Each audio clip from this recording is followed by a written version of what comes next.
ناصر کی بیوی کو اس سے بہت پیار تھا۔ اس پیار کی بدولت ناصر کو کبھی یہ احساس نہ ہوا کہ وہ ایک معمولی سفید پوش آدمی ہے جس کی آمدنی سے سہولت کے ساتھ عزت سے 2 وقت کی روٹی اور کچھ بنیادی ضرورتیں ہی پوری ہوتی ہیں۔ ناصر کو بیوی کے پیار نے اعتماد دیا تھا، بلکہ لوگ اس کی پرسکون زندگی پر رشک کرتے تھے۔ بلا شبہ روپے پیسے کی فراوانی نہیں تھی، مگر گھر میں خوشی اور سکون بہت تھا۔ بھائی ناصر کی بیوی راشدہ بھابی بہت سگھر اور خدمت گزار خاتون تھی۔ اس نے کبھی شوہر کو شکایت کا موقع نہیں دیا تھا۔ شادی کے بعد چند برس اس جوڑے نے بہت سکون سے گزارے۔ دونوں ایک وقت کی روکھی سوکھی کھا کر بھی خدا کا شکر ادا کرتے تھے، مگر جب یکے بعد دیگرے 3 بچے ہو گئے تو تنخواہ کم پڑنے لگی اور گزارا مشکل ہو گیا۔ اب راشدہ منہ سے نہ کہتی، مگر اس کی جھنجھلاہٹ سے پتہ چلتا تھا کہ اس سے بچوں کی محرومیاں برداشت نہیں ہوتی۔ بالآخر اس نے کہنا شروع کر دیا، ناصر خدارا یہ نوکری چھوڑ دو، اس سے بہتر ہے کوئی دوسرا کام کرو، بچے بڑے ہو رہے ہیں، ابھی سے کچھ نہیں کیا تو ان کو بھوکے اور جاہل رکھنے کا ارادہ ہے۔ ہر روز ایک ہی موضوع پر بات کرتے کرتے ناصر بیزار ہو گیا۔ راشدہ جو صبر و تحمل کا پیکر تھی، اب مفلسی کے ہاتھوں ایسی ہراساں ہوئی کہ شوہر کو چین سے نہ بیٹھنے دے رہی تھی۔ وہ بیچاری بھی مجبور تھی، بچے تو 3 وقت کا کھانے کو مانگتے تھے۔ اب یہ عالم ہو گیا کہ ناصر سارا دن محنت کے بعد اوور ٹائم کرتا، پھر بھی گزارا نہ ہوتا۔ یہاں تک کہ 3 ماہ کا کرایہ چڑھنے پر بے دخلی کا نوٹس آ گیا اور ایک روز ان کو مکان خالی کرنا پڑا۔ یہ بیچارے مجبوراً اپنے بڑے بھائی کے گھر بن بلائے مہمان بن کر آ گئے۔ حفیظ بھائی کا گھر بھی ہمارے برابر میں ہی تھا۔ ان کی بیوی تیز مزاج تھی، وہ ناصر بھائی کے بچوں کو آنکھیں دکھاتی اور راشدہ بھابی پر چڑھ دوڑتی کہ تمہارے بچے میرے بچوں سے لڑیں گے تو ان کی بہت پٹائی کروں گی۔ ناصر بھائی یہ سب دیکھ کر بھی چپ رہنے پر مجبور تھے۔ راشدہ بھی جٹانی کی بدسلوکی پر صبر کے گھونٹ بھر لیتی۔ آخر کب تک؟ جب وہ بہت زیادتی کرنے لگی تو ناصر نے پردیس جانے کی ٹھانی۔ اس نے اپنے سب سے بڑے بھائی کو فون پر حالات بتائے اور کہا کہ مجھے بلوا سکتے ہو تو بلوا لو۔ بھائی کے دوست کے توسط سے ویزا مل گیا۔ یہ سویڈن آ گئے اور ایک ہوٹل میں شیف ہو گئے جہاں ان کے بڑے بھائی ملازمت کر رہے تھے۔ شیف کی اچھی تنخواہ تھی۔ خود بھائی کے پاس رہتے اور تنخواہ بیوی کو بھجوانے لگے۔ فون ہمارے گھر تھا، جب ناصر کا فون آتا ہم راشدہ کو بلوا لیتے۔ 1 ماہ میں 3-4 بار فون آ جاتا، مگر ہر بار راشدہ یہی کہتی کہ ادھر کا خیال مت کرنا، وہاں ہی دل لگا کر کام کرتے رہو، ہماری فکر نہ کرو، میں اور بچے خوش ہیں، آپ بھی خوش رہا کریں۔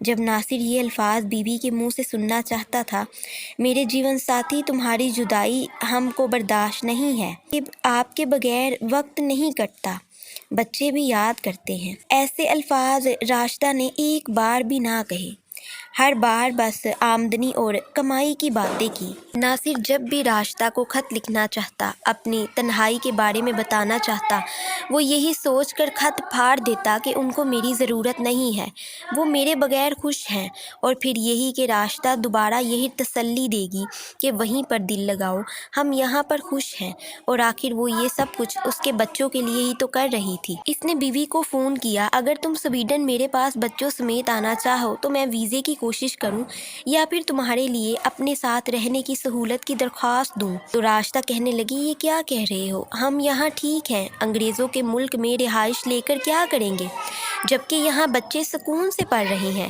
وہاں آپ جو کمائیں گے کنبے کے اخراجات پر خرچ ہو جائے گا، بچت کب ہوگی، میں اپنا گھر اپنے وطن میں مکان خریدنے کا خواب کب پورا کر پاؤں گی، تھوڑے دن کی اور جدائی سہ لیں مگر گھر تو اپنا بن جائے گا، اپنوں کے درمیان رہنے کا مزہ اور ہے۔ بیوی نے اس کے احساسات اور تنہائی کے دکھ کو نہ سمجھا۔ ناصر کا دل کام سے اچاٹ ہونے لگا۔ ایک دن افسردگی سے نڈھال چھٹی کے دن سمندر کے کنارے بیٹھا تھا کہ ایک غیر ملکی لڑکی اس کے پاس آ گئی۔ اس نے ناصر کو بڑے پیار سے پوچھا کہ تم اچھے آدمی ہو، تم کیوں رو رہے ہو؟ تب ناصر کو احساس ہوا کہ اس کی آنکھیں آنسو بہا رہی ہیں۔ اس نے اجنبی غمگسار لڑکی کو بتایا کہ تنہائی کے درد سے میری آنکھیں بھر آئی ہیں۔ وہ اجازت لے کر پاس بیٹھ گئی، باتیں کرنے لگی اور ناصر کی تنہائی میں شریک ہو کر اس کا درد بانٹنے لگی۔ اس کے دل کا حال سنا اور پھر اکثر چھٹی کے دن اس سے ملتی۔ دونوں سیر و تفریح کے بہانے اپنی اپنی تنہائی دور کر لیتے۔ اب پھر سے ناصر کا دل کام میں لگ گیا۔ ایک اچھا ساتھی جو ملا، تھکن اور کوفت بھی ختم ہو جاتی تھی۔ پہل اس نے میری کو وقتی ساتھی جان کر ساتھ لے لیا۔ اب اس کی توجہ راشدہ کو فون کرنے کی طرف کم ہو گئی۔ فون کرتا، تھوڑی سی بات کرتا، بچوں کی خیریت معلوم کر کے فون بند کر دیتا، لمبی لمبی گفتگو نہ کرتا۔ راشدہ بھی کام کاج میں مصروف ہوتی، جلدی سے فون پر بات کر کے ہمارے گھر سے اپنے گھر چلی جاتی۔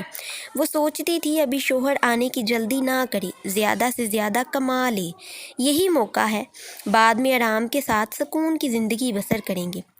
ناصر کو بھی میری سے ملنے کے بعد راشدہ کے پاس جانے کی اتنی جلدی نہ رہی۔ میری نے نہایت گرم جوشی سے دوستی کا ہاتھ ناصر کی طرف بڑھایا، رفتہ رفتہ اس قدر نزدیک آ گئی کہ جسم اور روح کے سارے فاصلے مٹ گئے۔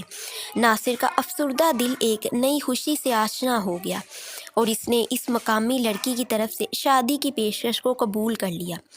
راشدہ اگر اتنی سرد مہری نہ دکھاتی تو شاید ناصر نہ بھٹکتا، مگر اس نے تو بھٹک کر بھی اپنی منزل پا لی اور میری کو اپنی بیوی بنا لیا۔ بچوں کے حوالے سے یہ سوچ کر خود کو تسلی دیتا کہ ان کے اچھے مستقبل کے لیے رقم چاہیے جو بھیجتا رہوں گا اور وہ اچھی تعلیم حاصل کر لیں گے۔ راشدہ کو ناصر کی شادی کا اس وقت علم ہوا جب اس کا ایک دوست کچھ تحائف جو ناصر نے بچوں کے لیے بھیجے تھے لے کر پاکستان آیا۔ اس نے راشدہ کو بتا دیا کہ تمہارے شوہر نے وہاں ایک مقامی لڑکی سے شادی کر لی ہے جو بہت خوبصورت ہے اور مالدار بھی ہے۔ یہ سن کر راشدہ کو صدمہ پہنچا، پھر اس نے اس غم کو ایسا سینے سے لگایا کہ آہستہ آہستہ گھلنے لگی، بالآخر اللہ کو پیاری ہو گئی۔ جب ناصر کو اطلاع ملی تو اس نے جلدی سے ٹکٹ کٹایا اور گھر لوٹا۔ تب اس کو پتہ چلا کہ جیسے وہ راشدہ کی جدائی میں دکھی رہتا تھا، وہ بھی ایسے ہی اس کی جدائی میں تڑپتی تھی، مگر شوہر کو نہ بتاتی تھی۔ اس کی ڈائری میں تحریریں آنسوؤں سے بھیگی ہوئی تھی۔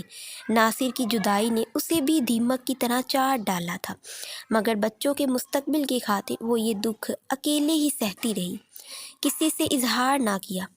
کاش جدائی کے دن ختم ہوں اور میں اڑ کر تمہارے پاس پہنچوں۔ ڈائری میں ایسے جملے درج تھے۔